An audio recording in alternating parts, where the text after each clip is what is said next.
વહાલા વિદ્યાર્થી મિત્રો, આપણે આગળના લેક્ચરની અંદર જોયું હતું કે બેક્ટેરિયલ કોષ આદિ કોષ કેન્દ્રીય કોષની રચનામાં જોતા હતા.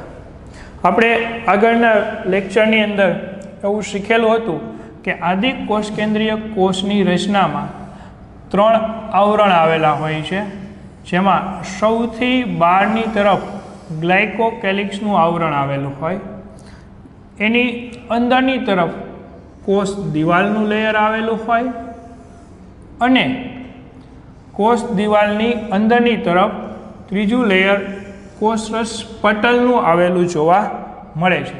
આમ 3 લેયરો આપણને છે એ જોવા મળતા હતા: ગ્લાયકોકેલિક્સનું આવરણ, કોષ દિવાલ અને કોષરસ પટલ.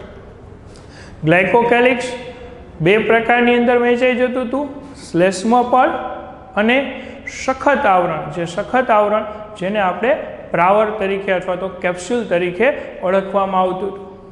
ત્યાર પછી કોષ દિવાલ, જે પેપ્ટિડોગ્લાયકેનની બનેલી હતી અને કોષ દિવાલના કાર્યની ચર્ચા કરેલી હતી.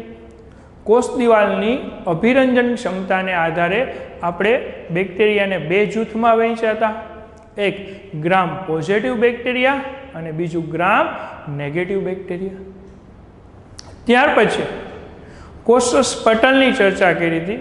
કોષરસ પટલ લિપોપ્રોટીનનું બનેલું હોય છે, એટલે કે લિપિડ અને પ્રોટીનનું બનેલું હોય.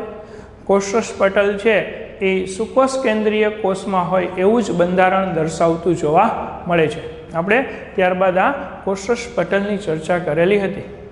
આટલી રચનાઓ આપણે જોઈ હતી. હવે આપણે આગળ ઉપર ભણતા જઈએ છીએ. આજે આપણે જોતા જઈએ છીએ ટોપિક પૈકી મેસોઝોમ.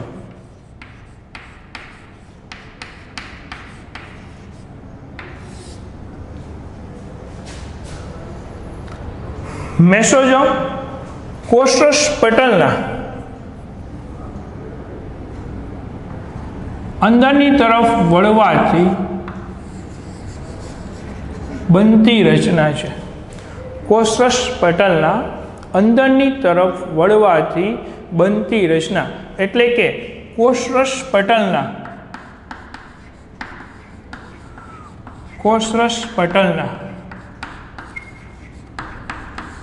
અંતર્વલનથી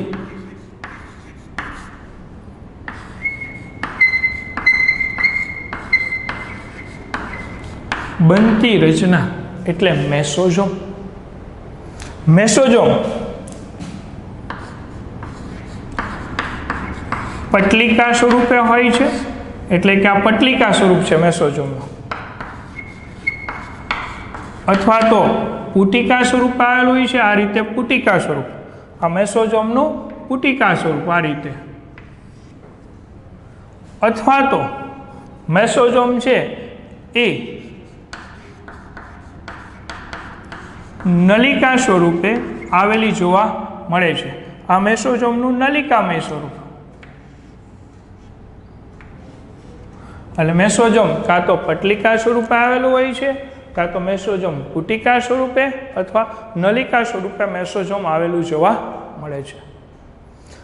મેસોઝોમના કાર્ય સંબંધિત ચર્ચા કરતા જઈએ તો મેસોઝોમના કાર્યની અંદર તે જારક શ્વસનની ક્રિયા સાથે સંકળાયેલ છે.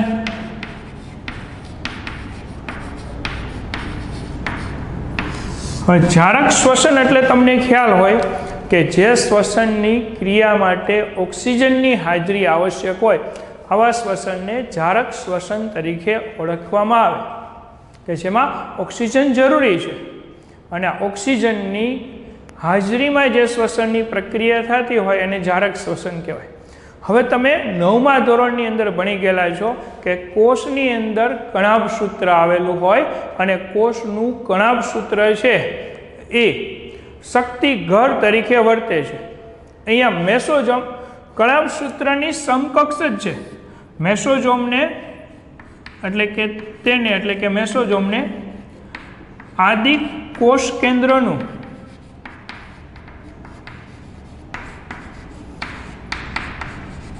આદિ કોષ કેન્દ્રીય કોષનું કણાભ સૂત્ર કહે છે, કારણ કે જારક શ્વસનની સાથે સંકળાયેલી અંગિકા કઈ છે તો કે સુકોષ કેન્દ્રીય કોષમાં કણાભ સૂત્ર છે। તો આદિ કોષ કેન્દ્રીય કોષમાં જારક શ્વસન સાથે કોણ સંકળાયેલું છે? મેસોજોમ। એટલે આદિ કોષ કેન્દ્રના મેસોજોમને સુકોષ કેન્દ્રની કઈ અંગિકા સાથે સરખામણી કરેલી છે? કણાભ સૂત્ર સાથે સરખામણી કરેલી છે। એટલે મેસોજોમ એ આદિ કોષ કેન્દ્રનું કણાભ સૂત્ર કહેવાય છે, કારણ જારક શ્વસન કરે છે। મેસોજોમમાં ETS આવેલો હોય છે, તેમાં એટલે કે મેસોજોમમાં electron transport system ETS, electron પરિવહન તંત્ર પણ હોય છે, અને એની મદદથી મેસોજોમ છે એ એટીપી પ્રોડક્શનના કાર્ય સાથે સંકળાયેલું છે। આમ આદિ કોષ કેન્દ્રીય કોષમાં એટીપીના નિર્માણ માટે ભાગ લેતી રચના કઈ તો કે મેસોજોમ। જારક શ્વસન માટે આદિ કોષ કેન્દ્રમાં આવેલી રચના કઈ તો કે મેસોજોમ। આ મોસ્ટ ઇમ્પોર્ટન્ટ MCQ છે। મેસોજોમ કોષમાં શ્વસન સાથે સંકળાયેલું છે, પણ કયા કોષમાં? આદિ કોષ કેન્દ્રીય કોષ યાની કે પ્રોકેરિયોટિક કોષમાં મેસોજોમ શ્વસન સાથે જારક શ્વસન બે પ્રકારના છે, અજારક અને જારક, એટલે કે જારક શ્વસન સાથે સંકળાયેલું છે। ઘણી વખત એમ પૂછશે કે આદિ કોષ કેન્દ્રનું કણાભ સૂત્ર કોણ છે તો કે આદિ કોષ કેન્દ્રીય કોષનું કણાભ સૂત્ર મેસોજોમ છે। આદિ કોષ કેન્દ્રીય કોષના શક્તિઘર તરીકે કોને ઓળખવામાં આવે છે તો કે આદિ કોષ કેન્દ્રીય કોષના શક્તિઘર તરીકે મેસોજોમને ઓળખાય છે। આ ઉપરાંત મેસોજોમના કાર્યની અંદર મેસોજોમ કોષ દિવાલ નિર્માણમાં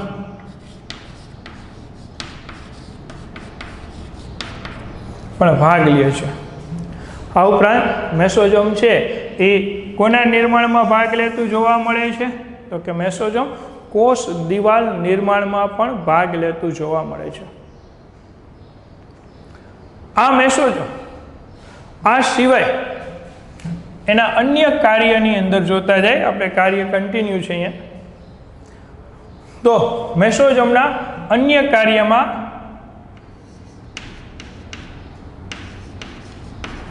રંગસૂત્રીય DNA ના સ્વયંજનનમાં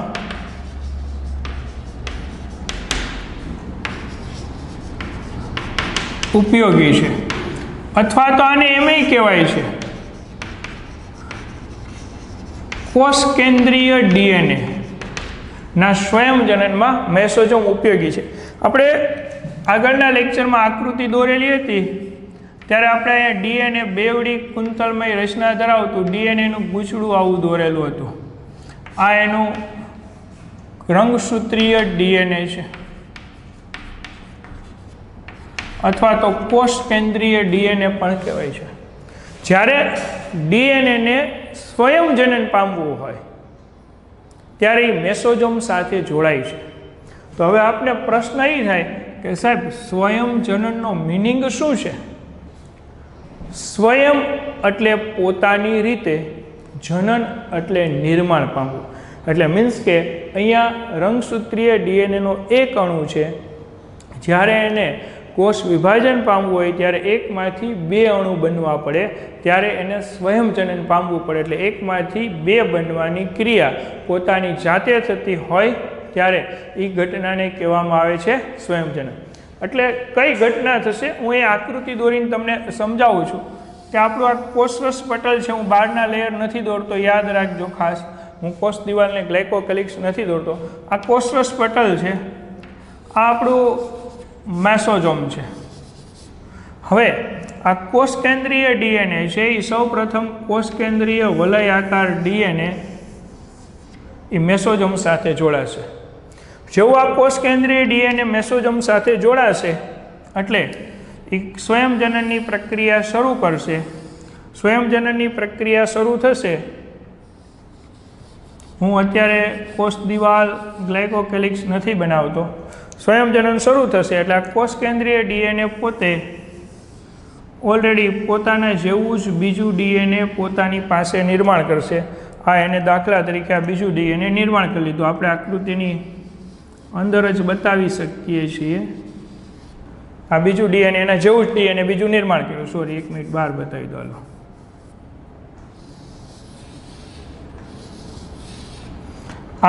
આમાંથી આ નિર્માણ થયું. એટલે કેટલા કોષ કેન્દ્રીય ડીએનએ થઈ ગયા?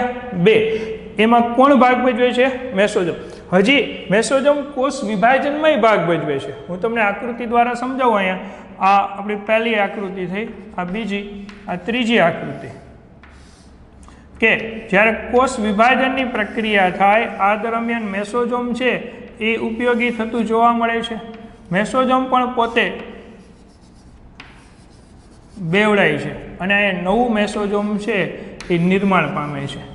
આ નવું મેસોજોમ નિર્માણ પામે એટલે એક ડીએનએ મૂળ મેસોજોમ સાથે જોડાયેલું હોય અને નવું ડીએનએ નવા મેસોજોમ સાથે જોડાઈ જશે અને ત્યારબાદ આ કોષ વિભાજનની ક્રિયા આગળ વધશે એટલે એકમાંથી કેટલા કોષ નિર્માણ પામશે? 2. તો આ પ્રકારે મેસોજોમ ડીએનએના સ્વયંજનનમાં અને કોષ વિભાજનમાં મદદરૂપ થતું જોવા મળે છે. જેમ ડીએનએ બેવડાય એમ મેસોજોમ પણ પહેલાં બેવડાઈ જાય, આપણે આગળ જોયું આકૃતિ દોરીને, અને પછી બીજું ડીએનએ વહી જાય અને પછી મધ્યમાં ખાંચ ઉત્પન્ન થાય એટલે 2 આદિ કોષ કેન્દ્રીય કોષનું નિર્માણ થઈ જાય. તો આ મેસોજોમની છે એ ઉપયોગિતા હતી. ખ્યાલ આવી ગયો કે મેસોજોમ કેટલા કાર્ય સાથે સંકળાયેલું છે? તો વિદ્યાર્થી મિત્રો, પહેલાં તો મેસોજોમ શું છે? તો કે સાહેબ, મેસોજોમ એટલે કોષરસ પટલના અંદરની તરફ વળવાથી બનતી રચના છે. મેસોજોમ કોઈ અંગિકા નથી. મેસોજોમ કયા કાર્ય સાથે સંકળાયેલું છે? ઘણા બધા કાર્ય કરે છે. પહેલું કાર્ય જારક શ્વસનની ક્રિયા સાથે સંકળાયેલું છે અને એટલા માટે એને આદિકોષ કેન્દ્રીય કોષનું કણાભસૂત્ર પણ કહેવાય છે. એમાં ઇલેક્ટ્રોન પરિવહન તંત્ર, વિજાણુ પરિવહન તંત્ર પણ આવેલું જોવા મળે છે. કોષ દિવાલના નિર્માણમાં સંકળાયેલું છે. રંગસૂત્રીય અથવા તો જનીનિક અથવા તો કોષ કેન્દ્રીય ડીએનએના સ્વયંજનનમાં અને કોષ વિભાજનમાં પણ મદદરૂપ થાય છે.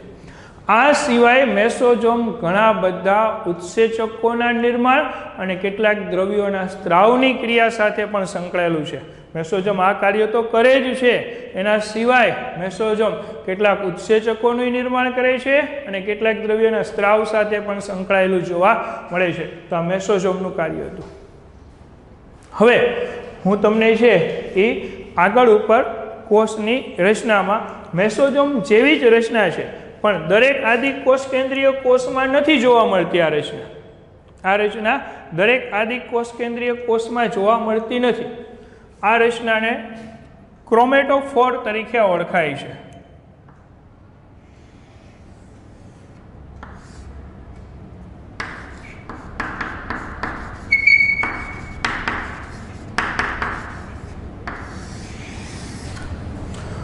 ક્રોમેટોફોર BGA માં જોવા મળે છે. તરત જ પ્રશ્ન થાય કે સાહેબ BG એટલે શું? તો કે આપણે આગળના લેક્ચરમાં શીખી ગયા હતા. BGA એટલે કે નીલ હરિત લીલ. BGA એટલે શું થયું? નીલ હરિત લીલ.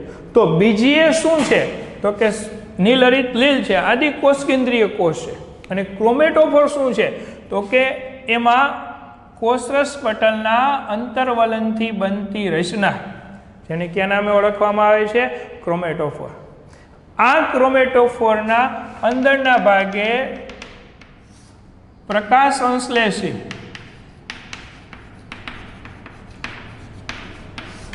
દ્રવ્ય ભરેલું હોય છે. એ ક્રોમેટોફોરની અંદર કયું દ્રવ્ય ભરેલું હોય છે?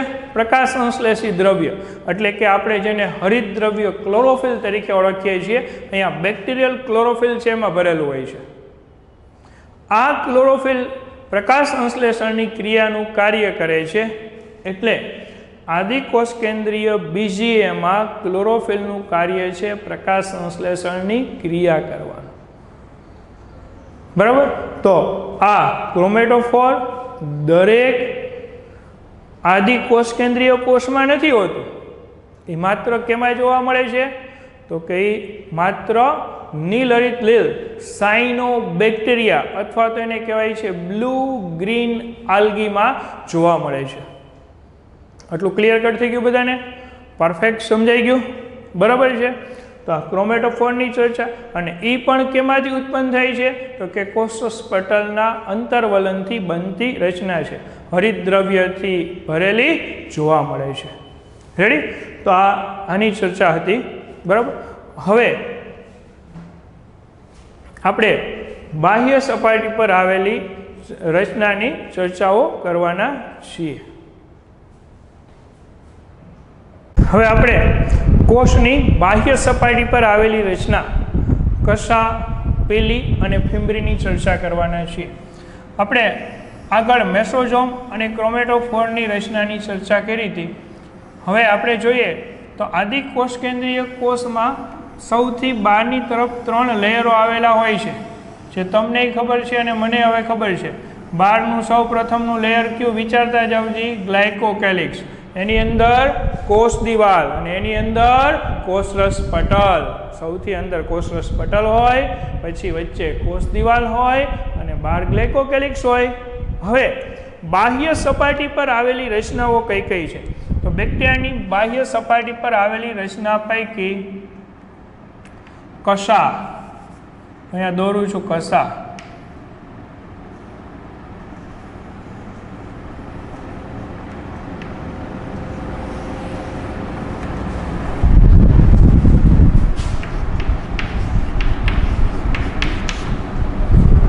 કશાની રચના વ્યક્તિગત અહીંયા ભણીએ તો કે કશાની રચનામાં મુખ્યત્વે 3 વિસ્તાર આવેલા હોય છે.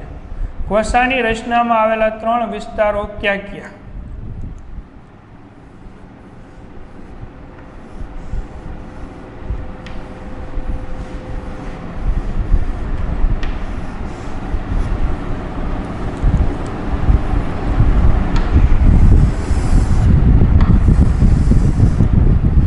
કશાની રચના છે.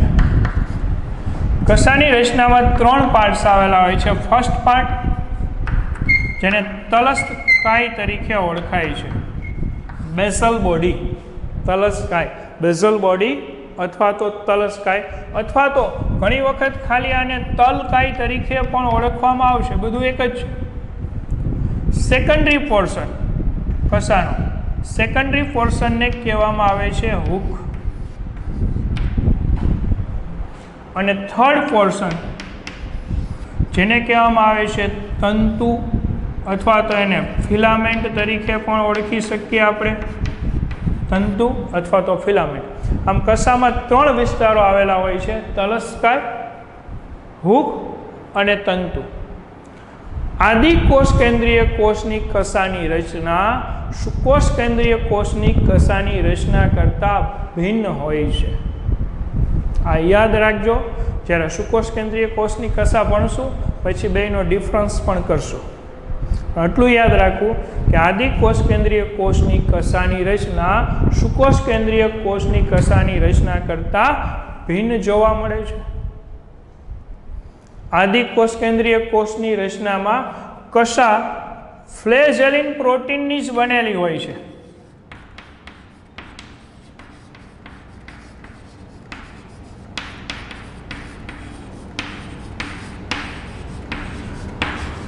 યાદ રાખજો, આદિકોષ કેન્દ્રીય કોષમાં કશા ફ્લેજેલિન પ્રોટીનની જ બનેલી હોય છે. સુકોષ કેન્દ્રીય કરતાં અલગ છે. અને કશાની ઉત્પત્તિ કોષરસ પટલમાંથી થઈ છે. એનું તલસ્કાય જુઓ, બેઝલ બોડી મેં કોષરસ પટલ સાથે એટેચ કરેલું છે. એટલે કશાની ઉત્પત્તિ કોષરસ પટલ સાથે થઈ છે. અને કશા પ્રસલન માટે જવાબદાર છે. આદિકોષ કેન્દ્રીય કોષમાં કશા શેના માટે જવાબદાર છે? પ્રસલન માટે જવાબદાર છે. જે પ્રચલનની ક્રિયા સાથે છે એ સંકળાયેલી જોવા મળે છે. બેક્ટેરિયા આદિ કોષકેન્દ્રીય સજીવો બે પ્રકારના હોય છે, કેટલાક સ્થાયી હોય છે અને કેટલાક પ્રચલન દર્શાવતા હોય છે. જે પ્રચલન દર્શાવે છે એમાં તરવા માટે કોણ ઉપયોગી થાય છે? કસા. કસા ચાબુકમય ગતિ દર્શાવે છે. કસાની મદદથી આ પ્રકારે વેવ્સ ઉત્પન્ન થાય અને પોતે સજીવ છે એ પ્રચલન કરી શકે. ચાબુકમય ગતિ, ચાબુકની અંદર જે વેવ્સ આવે એ જ પ્રકારે કસા દ્વારા ગતિ થતી જોવા મળે છે. હવે કસાને આધારે બેક્ટેરિયલ કોષના ઘણા બધાની સંખ્યાને આધારે પ્રકારો પડે છે. પહેલું, કસાના આધારે આદિ કોષકેન્દ્રીય કોષ અથવા તો બેક્ટેરિયાના પ્રકારો. કસાની સંખ્યાને આધારે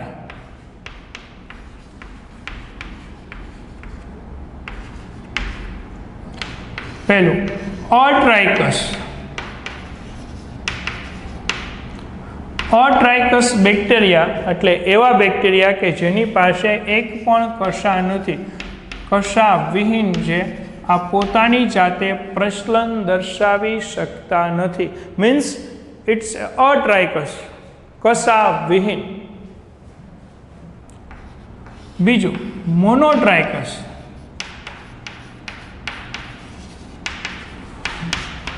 મોનોટ્રાઇકસ જેમાં કોષ પાસે એક કસા આવેલી છે એને મોનોટ્રાઇકસ કહેવાય. જેમાં બેક્ટેરિયલ કોષ પાસે એક કસાની હાજરી આવેલી છે, એક જ કસા આખા કોષમાં હોય. ત્રીજો પ્રકાર એમ્ફીટ્રાઇકસ. એમ્ફીટ્રાઇકસની અંદર બેક્ટેરિયલ કોષમાં બંને છેડે કસાઓ છે એ આવેલી જોવા મળે છે. જે બેક્ટેરિયલ કોષ બંને છેડે કસાઓ ધરાવતો હોય આ બેક્ટેરિયલ કોષને એમ્ફીટ્રાઇકસ તરીકે ઓળખાય છે.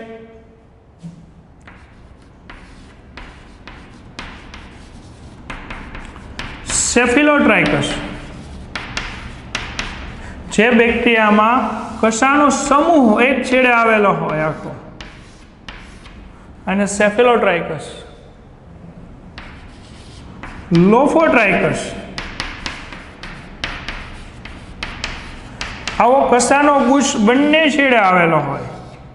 જુદી જુદી રેફરન્સમાં સેફિલોટ્રાઇકસ અને લોફોટ્રાઇકસમાં બરોબર છે લોચા રહેશે. ધ્યાન રાખજો કે ઘણા બધા લોફોટ્રાઇકસ છે અને સેફિલોટ્રાઇકસ બે એક જ બતાવે છે રેફરન્સ બુકો, પણ બે અલગ અલગ છે. લોફો એટલે ગુચ્છ, પણ એના બે પ્રકાર પડી જાય. એક જ હોય તો સેફિલો અને બે ગુચ્છ હોય તો એને લોફોટ્રાઇકસ કહેવાય છે.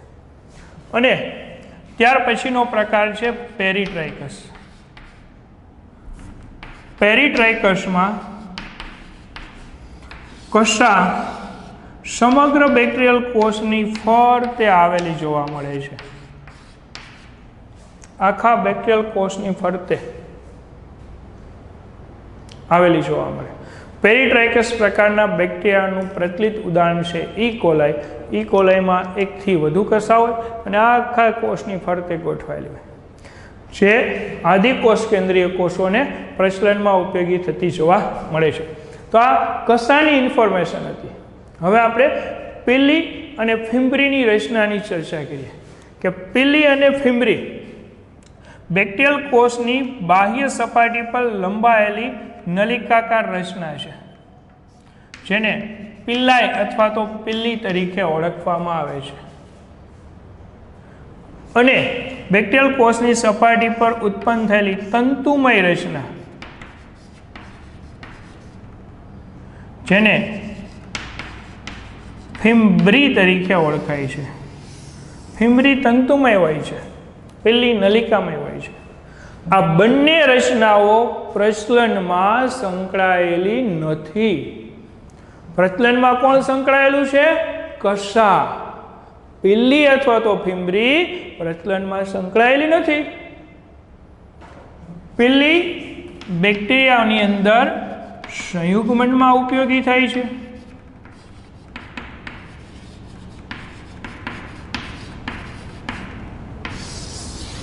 હા, તમને તરત જ ક્વેશ્ચન થશે કે સાહેબ સંયુગ્મન એટલે શું? સંયુગ્મન બેક્ટેરિયાની અંદર થતું એક પ્રકારનું લિંગી પ્રજનન છે, sexual reproduction in bacteria. Prokaryotic કોષોમાં થતું એક પ્રકારનું લિંગી પ્રજનન છે, જેની ચર્ચાઓ આપણે પ્રજનનના પ્રકારો, પ્રજનનનું આખું ચેપ્ટર આવશે એમાં ચર્ચાઓ કરશું. અત્યારે તમારે ખાલી એટલું જ યાદ રાખવાનું છે કે સંયુગ્મન શું છે, એને કોન્જ્યુગેશન તરીકે પણ ઓળખવામાં આવે છે. Conjugation is a one type of reproduction in prokaryotic cell. સંયુગ્મન આદિકોષ કેન્દ્રીય કોષમાં થતું એક પ્રકારનું લિંગી પ્રજનન છે. બરાબર. બાકીની ચર્ચાઓ આપણે સંયુગ્મનની વ્યવસ્થિત કરવાના છીએ જ્યારે સંયુગ્મનની ચર્ચા આવશે ત્યારે.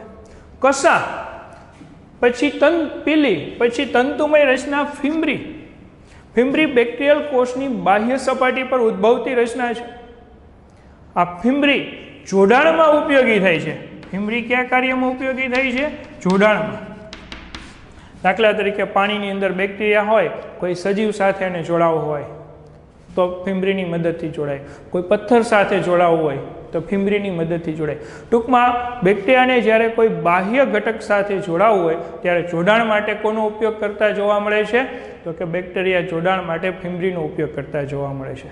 તો બેક્ટેરિયલ કોષની બાહ્ય સપાટી પર આવેલી રચનાથી કસા, પીલી અને ફિમ્બ્રી પક્ષમાં બેક્ટેરિયલ સપાટીમાં હોતા નથી. યાદ રાખજો. તો અહીંયા આપણે બેક્ટેરિયાની જુદી જુદી જે રચનાઓ હતી એની ચર્ચા પૂરી કરી. હવે આપણે નેક્સ્ટ લેક્ચરની અંદર બેક્ટેરિયલ કોષમાં કોષરસની રચના અને કોષરસમાં આવેલા ઘટકોની ચર્ચા કરશું.